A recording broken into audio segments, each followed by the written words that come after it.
This is all was the people. Now we come on to the process. So there were people, process, and technology. Now we are on the process. So process is basically creating a SOP and following it. So we need to create roles and responsibilities for each and every people out there. What will the incident responder do? What will be the threat intelligence finders do? What will be the L2, L3 do? So these are the process that needs to be created and scripted so that if any so that the consistency is there. So as a round the clock environment is there, so shift is changing, people are changing, but the method to perform the task should remain the same. Okay, so we need to lay out the business processes, technology processes, operational processes, analytical processes. Now here, uh, technology process is something that if a new request for a new application is there, suppose in a bank a new application is developed. Now that will communicate with a server. So some ports for that application needs to be opened and some IPs need to be whitelisted. So what will be the process for that? What will be the SOP for that? So that is a technology process. So these needs to be cleared out and approved by a board or something, security board or CISO or any organization setup that is in an organization. So technology processes are there. So then there is analytical process. Analytical processes are basically how to analyze a DDoS. So how to analyze a breach. So not a breach. Breach is a general word. So suppose a DDoS attack is there. Now, which all parameters are there to categorically say that okay, this is a DDoS, this is a low level DDoS, this is a high level DDoS. So these are basically the process that needs to be created for an efficient and smooth functioning of a SOC. So we should know that if a breach has occurred, what is the reporting procedure? What is the response procedure? It should not be that the breach has occurred or something is down, we don't know what to do. We should have a process set before an incident occurs. Okay, so processes are very important in a SOC. So, and this is also changing process. Suppose one incident occurs and we followed some process and we found that no, this is missing. So that needs to be updated. So processes are not at once made, they are not to be changed. They are to be updated regularly. Cybersecurity is a ever changing process, so we can't just sit around. Then we come on to the third pillar, that is the technology. So these are the technology tools that are part of SOC. So firewall we all know. So firewall basically blocks the connection that we don't want. Then there is IDS, IPS. So IDS is intrusion detection system. IPS is intrusion prevention system. So these are basically security devices that detect or prevent, basically depending on their function, if an intrusion has occurred or not. Then anti-spyware we all know, antivirus software. So not going into that. Then there is a rogue host detection. Now, rogue host detection is a detection software that scans the routers and all the devices to detect any new system is found in a network. Let's take an example of a bank only. So there's a branch of PNB. Now in that server, there are suppose 15 computers connected to the branch server. Now a new handheld device is connected to the one of the machines. Suppose the branch manager connects his phone to the office system.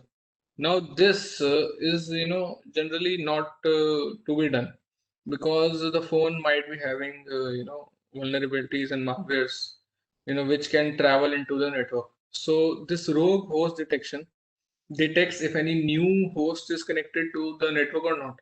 So whenever it is connected, it raises an alarm in the SOC. So SOC people know, okay, this device is new and should not be there, and immediately escalation is made. So this is a rogue host detection device.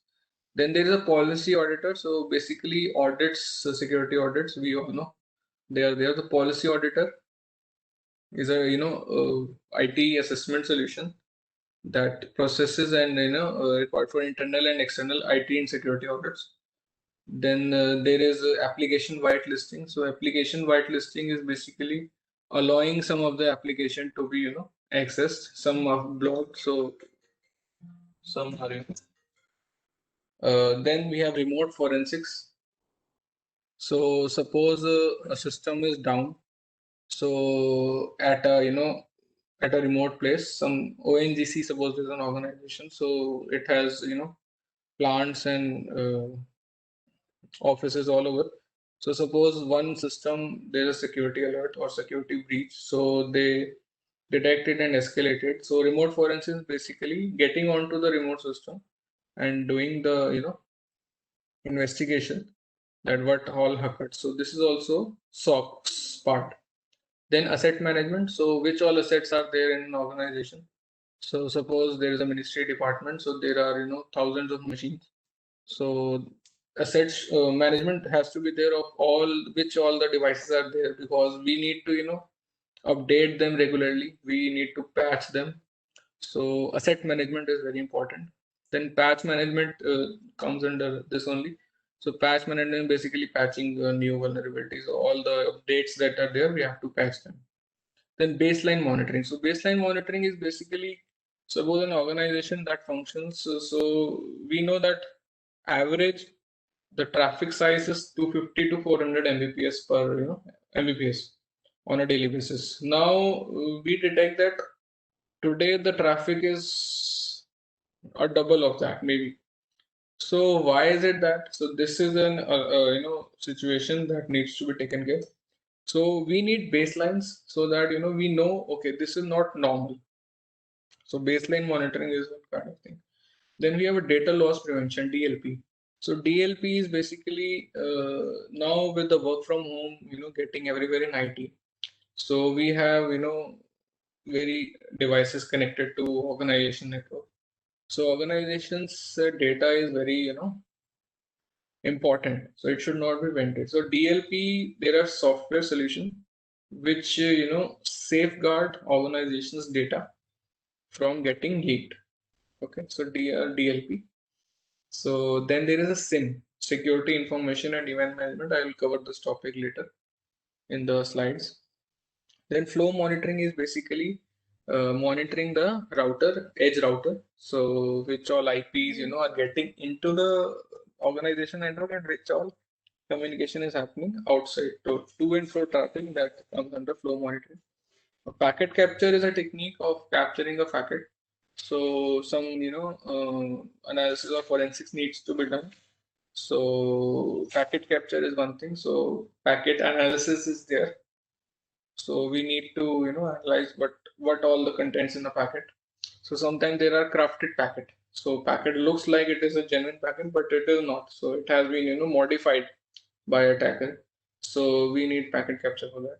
Then there is a next gen firewall. So firewall basically allows or disallows certain IPs. So next gen firewall has a proxy server also inside it. It has also IDS, IPS. So it combines 4 or 5 security devices functioning into one device. So that is the next gen firewall.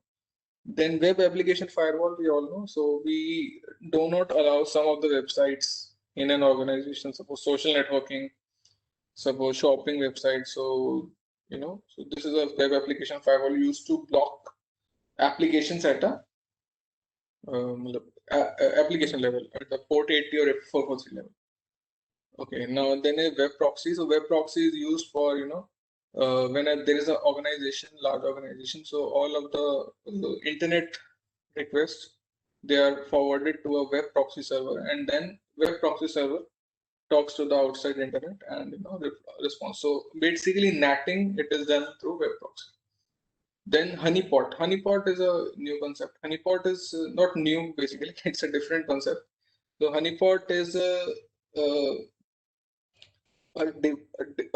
device that is kept inside a network which is not patched and is uh, made vulnerable intentionally. So this is basically giving a attacker or a bad actor, okay, this web this app this device, this computer, it is not, everything is open. Suppose 1433 port is open. So the attacker should attack this device. So honeypot detects what all types of new attacks, that are being employed by a attacker. So honeypot is used for cyber threat intelligence to, gather new threat intel, that which all, new methods are there. So this is a honeypot. So there is a honeynet also. So a collection of honeypots is called a honeynet. So then there is a vulnerability scanners. So vulnerability scanners is part of pen testing.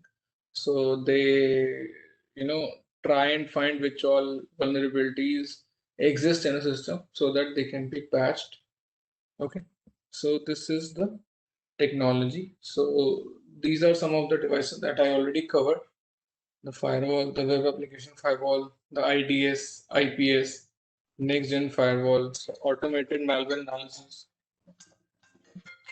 Then there is proxy, then there is deception devices. Deception devices I have not covered. So deception devices, oh yeah, that's the only honeypots only. They deceive the bad actor. So these are the technology part. Now I told you that SIM is the heart of SOC. So SIM is security information and event management. So as you can see, these all devices, the firewalls, the proxies, the routers, switches, IDS, IPS, DNS, directory, vulnerability scanners, antivirus softwares, access control. So all these devices in an organization, they generate logs. Now these logs are fed into a central device called as a SIM, security information and event management.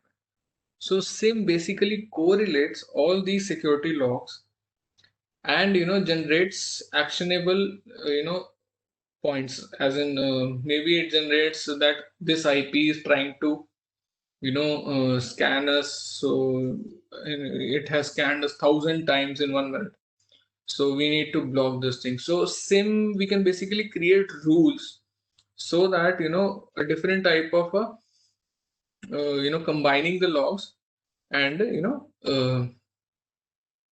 so SIM, some people confuse SIM as a centralized log collection. No, this is not a only log collection. Log collection is a part of SIM. Okay, so SIM basically supports threat detection and security incident response through real-time collection and historical analysis. So it is basically collecting the logs and it is analyzing based on the prior incidents.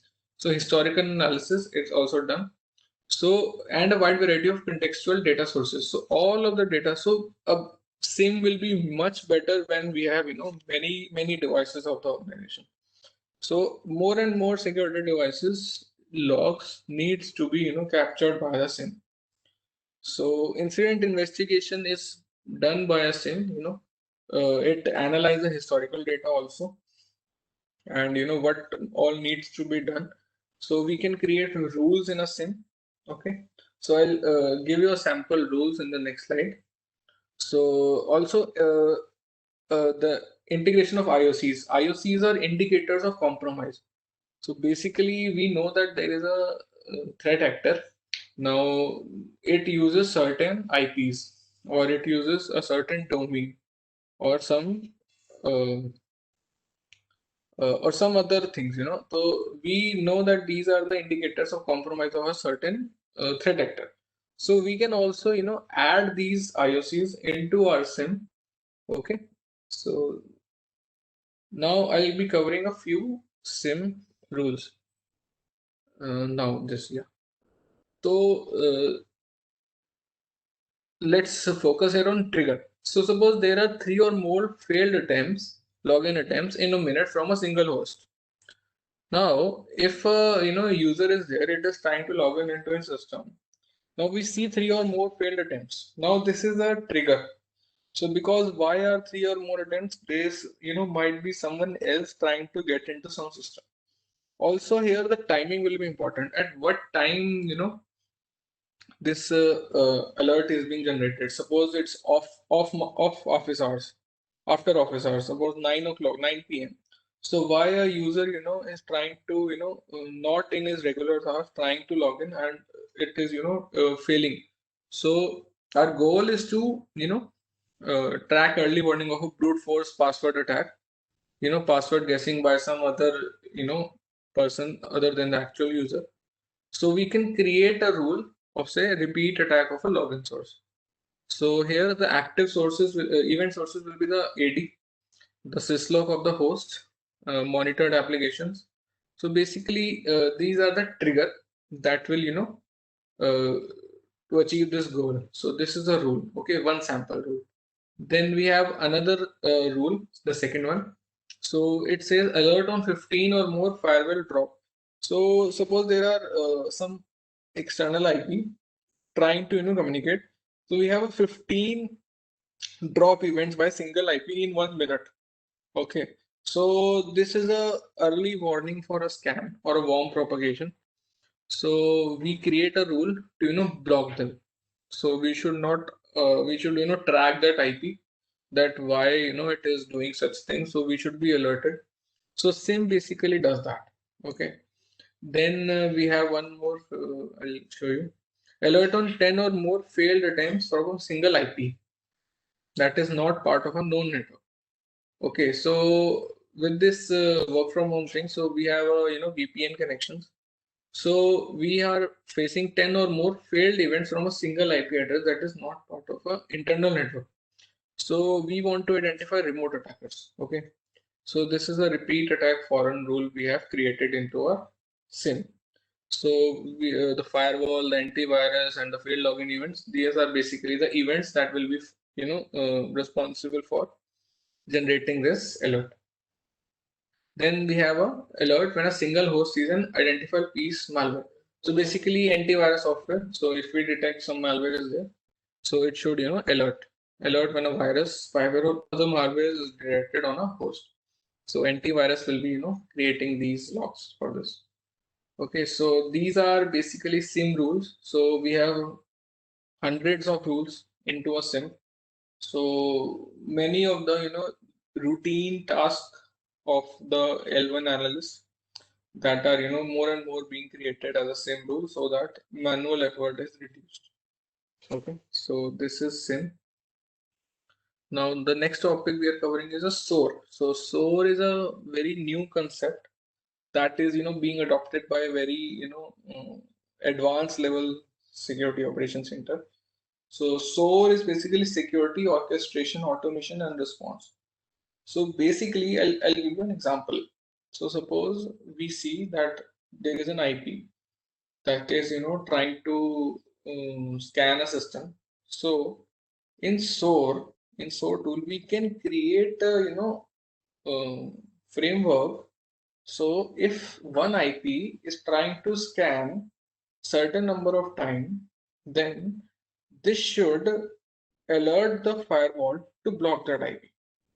Now, earlier without SOAR, this thing is created that okay, some IP is trying to scan the system. Now this will generate an incident, and the analyst will have to watch this incident, analyze it, and if he finds okay, yeah, this is a genuine thing, it's not a false positive, it's a true positive. It will ask the system admins to block that IP at the firewall level. Now this suppose takes 1 day. What SOAR is capable of, we create rules. The rules creation is a certain difficult task in SOAR, but when we are mature enough and we have created rules, so basically in a minute or less than that, this type of attack or this type of a complete life cycle, that scanning is done, alert generated, and IP blocked at firewall. So this all can be automated using a SOAR. So SOAR is basically having three capabilities. So orchestration, automation, and response. So orchestration is threat and vulnerability management, automation of security operations, and responding to security incidents. So this leads to a higher productivity, faster response times. Okay, so this is a generally new concept, and so in very advanced level, SOCs have implemented this thing. This implementation takes time, and maturity takes some years also. So SOAR is a as a, as you're seeing that it is very automated. So we need no false positive to be, it should be, uh, implemented into the firewall or some rules. Okay.